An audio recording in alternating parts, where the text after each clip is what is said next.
out while I pop a bottle off of your chain swinging, clang clang.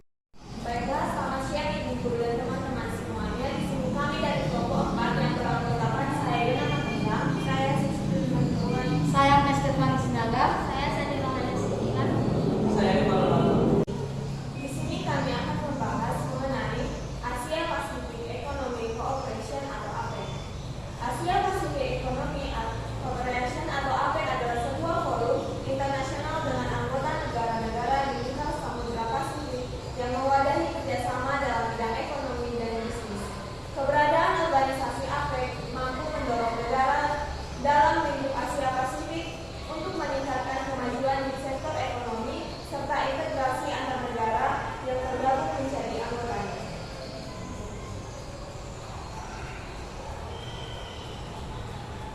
Cara lahirnya APEC. Lahirnya APEC diawali dengan adanya pertemuan multilateral pada Putri di Canberra, Australia pada tahun 1989. Saat itu, Perdana Menteri Australia Bob Hawke melontarkan gagasan perlu dibentuknya sebuah forum yang kemudian diberi nama APEC. Para pemimpin saat itu melakukan perundingan dan sepakat untuk mendeklarasikan berdirinya APEC atau Asia Pacific Economic Cooperation. Berdirinya organisasi APEC ini didorong oleh misi dalam membuat kawasan perdagangan bebas di kawasan Asia Pasifik. Selain itu, misi awal dari didirikannya APEC adalah untuk mengurangi hambatan dalam melakukan implementasi global. Adapun dua dorongan utama dibentuknya APEC pada saat itu yakni rasa khawatir terhadap gagalnya perundingan putaran Uruguay dan adanya perubahan politik dan ekonomi di wilayah Uni Soviet dan Eropa Timur secara besar-besaran. Pada pertemuan pertama anggota APEC yang dilakukan di Brake Island, Salt Lake, Amerika Serikat, digagaslah visi bahwa APEC akan berperan dalam memajukan perekonomian dunia. Manfaat APEC bagi Indonesia. 1. APEC merupakan forum yang fleksibel untuk membahas isu-isu ekonomi internasional. 2. APEC merupakan forum konsolidasi menuju era perdagangan terbuka dan sejalan dengan prinsip perdagangan multilateral. 3. Peningkatan peran swasta dan masyarakat Indonesia menuju liberalisasi perdagangan. 4. Peningkatan human dan capacity building. 5. Sumber peningkatan potensi ekonomi perdagangan dan investasi Indonesia. 6. APEC sebagai forum untuk bertukar pengalaman. 7. Memproyeksikan kepentingan Indonesia dalam konteks ekonomi internasional. Yang kedelapan, APEC merupakan salah satu forum yang memungkinkan Indonesia untuk memproyeksikan kepentingannya dan mengamankan posisinya dalam konteks hubungan ekonomi internasional yang bebas dan terbuka. Daftar negara anggota.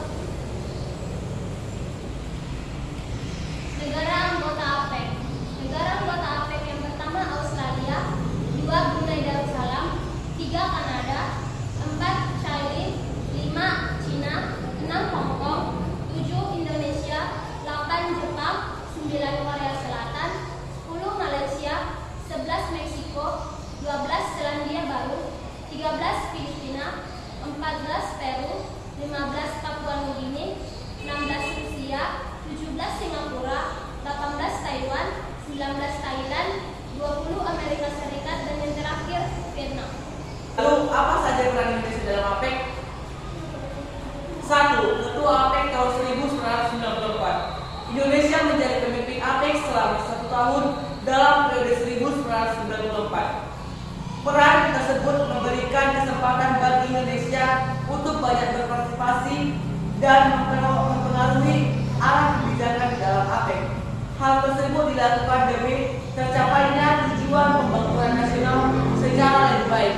Pada masa kepemimpinan Indonesia di APEC, forum tersebut berhasil menghasilkan suatu deklarasi bernama Bogor Declaration dari Bogor Goals. 2. Tuan Rumah KTT atau Konferensi Tingkat Tinggi APEC 1994. Indonesia yang menjadi pemimpin APEC terpilih menjadi tuan rumah Konferensi Tingkat Tinggi APEC 1994 pada tanggal 15 November 1994.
luaskan.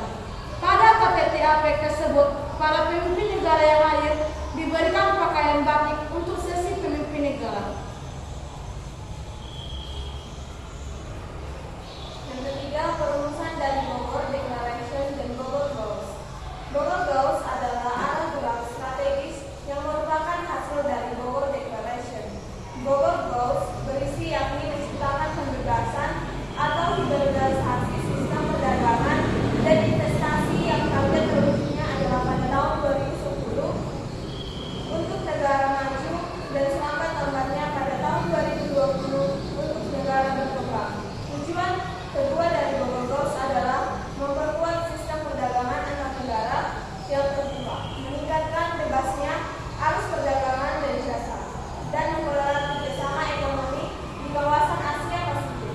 Sementara itu, tujuan terakhirnya adalah mengurangi hambatan perdagangan dan investasi. Yang keempat yaitu mendorong dan terbentuknya ekonomi. Indonesia menjadi negara pendorong terbentuknya ekonomi pada KTT APEC 15 November 1994. Ekotek adalah ekonomi dan technical cooperation yang menjadi salah satu pilar utama pembangunan ekonomi dalam konteks APEC. Ekotek sendiri berupa rancangan sistem ekonomi yang dimaksudkan untuk menciptakan pertumbuhan ekonomi kawasan Asia Pasifik yang berkelanjutan dan merata. Hal ini dilakukan supaya kesenjangan ekonomi di antara negara-negara anggota APEC terkurangi dengan melalui pembangunan kapasitas sumber daya manusia dan institusi suatu negara anggota. Yang kelima, anggota G20. Indonesia menjadi salah satu di antara 9 negara APEC yang menjadi anggota G20. Keanggotaan tersebut menjadikan Indonesia memiliki peran strategis dalam menjaga stabilitas kawasan sekaligus motor pergerakan ekonomi kawasan. Bahkan, pertumbuhan ekonomi Indonesia tahun 2011 menjadi salah satu yang tertinggi di ASEAN. Indonesia pun masih menempatkan dirinya sebagai salah satu negara sentral dalam menjaga pertumbuhan kawasan pada tahun 2012. Indonesia menjadi salah satu tujuan investasi di Asia Pasifik karena produk domestik bruto atau PDB berdasarkan Purchasing Power Parity atau PPP yang lebih dari 1 triliun USD dan meningkatkannya kelas menengah. Indonesia menjadi pasar bagi produk-produk impor bagi negara-negara yang tergabung dalam APEC. Selain itu, terbukanya pasar kawasan menjadi peluang bagi ekspor produk nasional. Aktivitas perdagangan dari Indonesia APEC mencapai 76%